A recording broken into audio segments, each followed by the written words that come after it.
हमें किसी मार्ग में चलना होता है तो पहले मार्ग बताने वाला हमें चाहिए। जहां हमें चलना है हमें उसकी जानकारी के साथ हमें उत्साह वर्धन करने वाला चाहिए।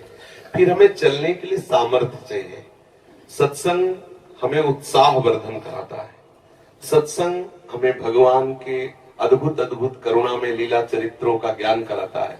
साधु समागम से हमारे हृदय में भगवान नाम रूपी धन के प्रति महत्व बुद्धि होती है। पहला सबसे सावधानी की आवश्यकता है कि कुसंग त्याग करके सत्संग करें।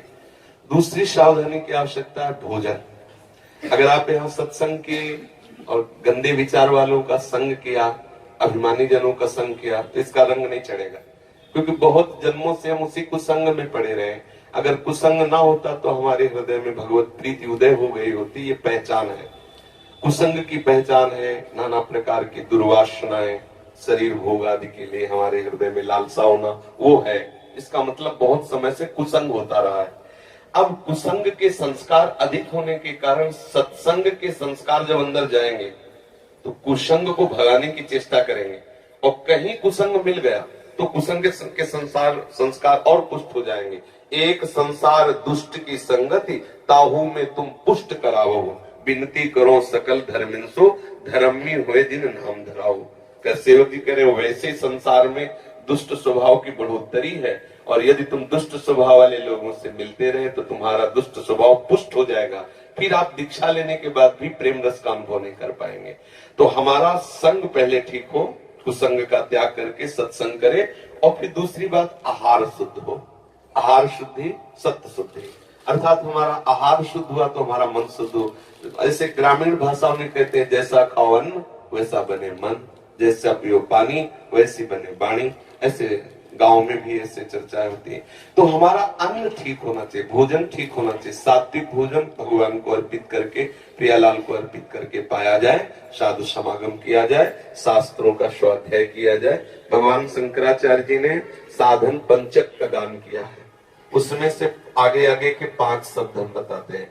पहला है वेदो नित्य मधीयताम, दूसरा है संगा सत्सु निधीयताम, तीसरा है महावाक्यार्थस्य विचारिताम, चौथा है क्षुद व्याधित चिकित्सिताम, पांचवा है एकांते सुखमाश्रिताम अथातो ब्रह्म जिज्ञासा। पहले का तात्पर्य है कि जो भगवत प्राप्ति करना चाहता है उसे शास्त्रों का स्वाध्याय अनिवार्य। यदि पढ़ा लिखा नहीं है तो जहाँ शास्त्रों का गान होता है वहां सुनना चाहिए। श्रवण से भी पठन का लाभ प्राप्त हो जाता है। श्रवण और पठन का एक ही फल है। सेवक हरिवंश महाप्रभु ने कहा, श्रवण सुनत प्रापक रति राधा पद अम्बुज सुकुमार। यदि हम प्रियालाल की चर्चा सुनते रहे, वाणी सुनते रहे, तो हमें प्रियालाल के चरणों में प्रेम हो जाए। वेदो नित्य मधीयताम, शास्त्रों का हम नित्य स्वाध्याय करें या श्रवण करें। संगा सत्सु विधीयताम, हम संग करें तो महापुरुषों का संग करें, जिनके संग से हमारे अंदर के विकार मिट जाएं, जिनके संग से प्रभु प्यारे लगने लगे, जिनके संग से हमें संसार के भोग के प्रति हे बुद्धि हो जाए, ऐसे संतों का हम संग करें। और महावाक्यार्थस्य विचारिताम, जो महापुरुषों ने अनुभव किया है, वो जो वचन बोलते हैं, वैसे यहाँ महावाक्य का तात्पर्य तो अहम ब्रह्मास्मादि से है, लेकिन हम उसको इस रूप में लेते हैं कि जो संत महापुरुषों ने जीवन में अनुभव करके और वो शास्त्रों का सार वाक्य बोलते हैं, विचारिताम, वाक्यार्थस्य विचारिताम, हम उनके वाक्यों के अर्थ का विचार करें। जो संत जन कहते हैं उस विचार में डूबे, उसे आचरण में उतारे।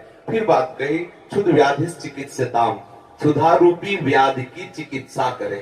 देखो कैसी बात कही, चिकित्सा औषधि रूप में होती है। भिक्षान्नम औषधम, यदि वैरागी है तो भिक्षा का अन्न, और गृहस्थी है तो सत धर्म से कमाए हुए धन के द्वारा भगवद अर्पित करके अतिथि साधु सेवा करके फिर अपने उदर का पोषण करें। फिर एकांत सुखमास्यताम, अपनी दिनचर्या में कुछ ऐसा समय होना चाहिए कि एकांत में बैठ करके हम अपने आराध्य देव का बिल्कुल व्यवस्थित चित्त होकर के चिंतन करें। व्यग्र चित्त होकर नहीं, शांत चित्त होकर प्रभु का चिंतन, ऐसी दिनचर्या होनी चाहिए। अगर ऐसी दिनचर्या है तो नाम में रुचि हो जाएगी।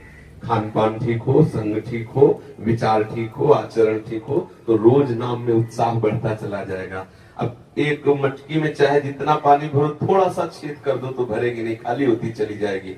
ऐसे ही अगर थोड़े से गंदे आचरण, थोड़ा सा असाधन, तो हम नाम जप करते हो, भरता नहीं है नाम का भाव, वो धीरे धीरे निकलता रहता है। बहुत समय व्यतीत हो जाता है, फिर हमें अश्रद्धा होने लगती है कि यार नाम जपने से कुछ लाभ तो मिला नहीं, अभी वही विकार बने हैं, अभी वही वासना है।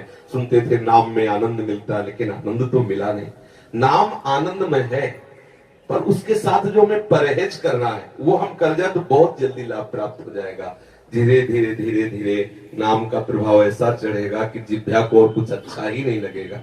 ये जो सटरस आदि व्यंजन है बिल्कुल अच्छा नहीं लगेगा। देखो, जिसको सांप काटता है ना गाँव में, उसे नीम की पत्ती खवाई जाती है पहचान करने के लिए, जहर चढ़ गया कि नहीं। पूछा जाता है कैसा लगा, उसने कहा कड़वी, तो बोले सांप जहरीला नहीं था क्योंकि जहर नहीं चढ़ा। और अगर उसने बोला कि नीम की पत्ती मीठी, तो बोले बस सांप का जहर चढ़ गया। संसार कैसा, दुखालयम, बोले नहीं मुझे सुखी ले, सुखमय लग रहा, बोले जहर चढ़ गया। ये काल रूपी सर्प का जहर चढ़ गया, क्योंकि विषय मुझे जो दुख देने वाले वो सुखमय लग रहे हैं। अब झाड़ने फूकने वाले अपना मंत्र शुरू कर देते हैं। संत महात्मा है झाड़ने फूकने वाले, उपदेश दे के मंत्र दे करके उसके विष को उतारते हैं, और जब तक वो विष नहीं उतरता तब तक उसे नीम मीठी लगती है। जब तक तुम्हें संसार के भोग अच्छे लगने लगे, अच्छे लग रहे हैं, तो समझ लो अभी जहर उतर नहीं रहा है। बराबर मंत्र जाप करते रहो, बराबर सत्संग करते रहो, और जहां जहर उतरा तो राधा नाम सुधा रसम रसी तुम जिह्वास्त में पियो। आंखों से आंसू आएंगे, जिह्वा से नाम निकलेगा, रोम रोम खड़ा हो जाएगा। ऐसा नाम महासुखमय है, पर हम अभ्यास करते रहे। जिन संतों को स्वाद मिला नाच नाच करके जगत को पावन कर दिया, हरि यश गा करके, इसलिए नाम जापक को चाहिए कि भोजन और संग दो पर दृष्टि रखे।